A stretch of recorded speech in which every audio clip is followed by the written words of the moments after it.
Bonjour et bienvenue pour un nouveau rendez-vous naturopathie. L'équilibre hormonal de la femme est fragile et il est de plus en plus mis à mal par notre mode de vie, stress, sédentarité, perturbateurs endocriniens. Un déséquilibre pouvant entraîner différentes problématiques comme par exemple de l'acné, des règles douloureuses, cycles irréguliers ou encore le syndrome des ovaires polykystiques. En plus d'un suivi régulier indispensable avec votre médecin, la naturopathie peut se révéler être d'une aide précieuse. Comment la naturopathie peut venir en aide pour aider à lutter contre les troubles hormonaux? Mélissa Parrain, naturopathe, est avec nous pour aider à répondre à nos questions. Bonjour Mélissa. Bonjour. Première question, brièvement, les hormones, qu'est-ce que c'est? Alors, les hormones, c'est des messagers chimiques qui vont venir donner une information au corps pour lui donner l'ordre de faire quelque chose.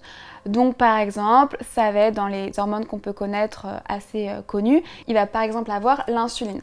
L'insuline qui va donner l'ordre aux cellules de capter le sucre dans le sang pour venir baisser le taux de sucre dans le sang. Il y a aussi par exemple la mélatonine qui va donner l'ordre au cerveau de se calmer, de s'apaiser pour pouvoir bien dormir. Et puis pour finir, il y a par exemple des hormones aussi digestives comme la gastrine qui elle va dire à l'estomac de sécréter des enzymes digestives pour pouvoir bien digérer le corps. Donc c'est des messagers chimiques qui donnent l'ordre à un organe ou à un tissu de faire quelque chose. Quelles peuvent être les causes d'un dérèglement hormonal alors? Ça peut être une alimentation qui va être trop transformée et du coup on n'a pas forcément tous les nutriments dont on a besoin pour fabriquer ces hormones. Ça peut être aussi une inflammation, donc c'est un peu la même logique. S'il y a une inflammation digestive, forcément on va pas pouvoir capter tous les nutriments dont on a besoin pour faire ces hormones. Ça peut être aussi des troubles du sommeil, de l'anxiété, du stress qui jouent énormément sur nos hormones et puis les perturbateurs endocriniens. Justement, j'allais en venir, les perturbateurs endocriniens, on en entend beaucoup parler, mais qu'est-ce que c'est? Les perturbateurs endocriniens, c'est soit une molécule isolée, soit un ensemble de molécules, ça peut être un petit peu les deux et souvent c'est le cocktail qui est plus important que la molécule, c'est ça qui est intéressant à regarder vraiment parce que une molécule qui est parfois perturbateur endocrinien seule, mélangée à d'autres ne va pas l'être et par exemple une ne l'est pas mais mélangée à d'autres va l'être. Donc c'est vraiment une molécule ou un ensemble de molécules qui va du coup venir perturber notre système endocrinien en donnant des mauvaises informations. Donc par exemple, ça va mimer en fait nos hormones, donc ça va donner des mauvais messages à un moment T qui ne devrait pas avoir ce message-là, ou trop d'informations à un moment qui ne devrait pas avoir aussi trop d'informations. Ça peut aussi venir se capter sur les récepteurs des cellules qui doivent finalement recevoir les hormones, ce qui fait que nos hormones classiques ne peuvent pas aller à ces capteurs-là parce qu'il n'y a plus de place, un peu comme la chaise musicale. Ou alors, ça perturbe même les protéines qui, elles, gèrent le flux des hormones dans le sang. Donc en fait, c'est plus que ça mime nos hormones et du coup, ça perturbe complètement notre système endocrinien puisque nos cellules ne savent plus qui il faut écouter, qui il ne faut pas écouter, quel message est vrai, quel message est faux, quoi. Et comment la naturopathie peut nous aider à maîtriser ces hormones?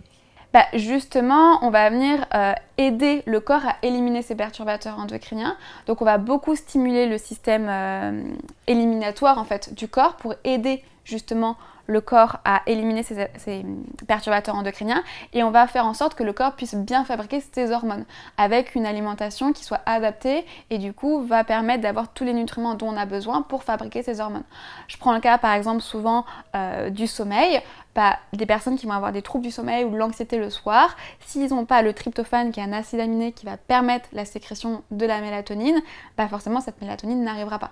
Donc on va favoriser effectivement qu'il y a une bonne santé digestive pour éviter qu'il n'y ait pas d'inflammation, vérifier qu'on a bien tous les nutriments et permettre aussi au corps d'éliminer naturellement ces perturbateurs endocriniens.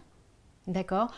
On peut avoir peut-être un ou deux exemples, par exemple, je sais pas, de gestion de mélatonine. Comment La mélatonine, par exemple, ce que j'ai dit, c'est que si on veut s'assurer de bien dormir, il va falloir s'assurer qu'on a du tryptophane. Le tryptophane, on va le trouver dans de la banane, dans du chocolat, dans des céréales complètes. Donc le soir, on va favoriser peut-être un goûter avec de la banane, du chocolat, et le soir des céréales. Par exemple, si on a trop de perturbateurs endocriniens, là on peut déjà vérifier qu'on va couper le robinet, donc vérifier qu'on n'en accumule pas trop, donc avec une bonne hygiène de vie, en mettant en place des cosmétiques qui soient peu perturbateurs endocriniens, une alimentation qui soit aussi peu perturbateur endocrinien, donc avec le moins de pesticides, moins d'aliments transformés.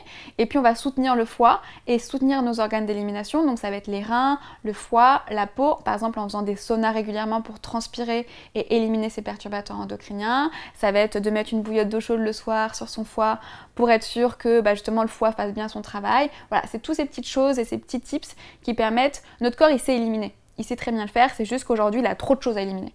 Donc c'est bien de essayer de couper, de faire en sorte qu'il y en ait le moins possible. Maintenant, on ne pourra jamais être sur 0 perturbateur endocrinien. Juste le fait d'être avec le téléphone, c'est un perturbateur endocrinien.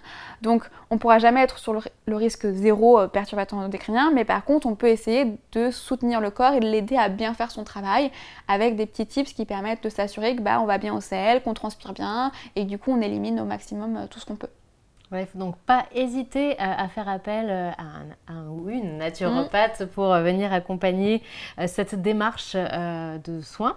Mélissa, donc tu proposes ce genre de consultation, c'est ça? Et on peut te rejoindre sur ton site internet? Oui, qui est kisslab.fr ou avec mon compte Instagram, on peut me contacter, je suis très active donc en général je réponds très vite. Voilà, et justement tu proposes des conseils de vie adaptés aux besoins de chacun. Mélissa, un grand merci. Merci à toi. Et à bientôt pour une prochaine vidéo. Merci à tous de nous avoir suivis.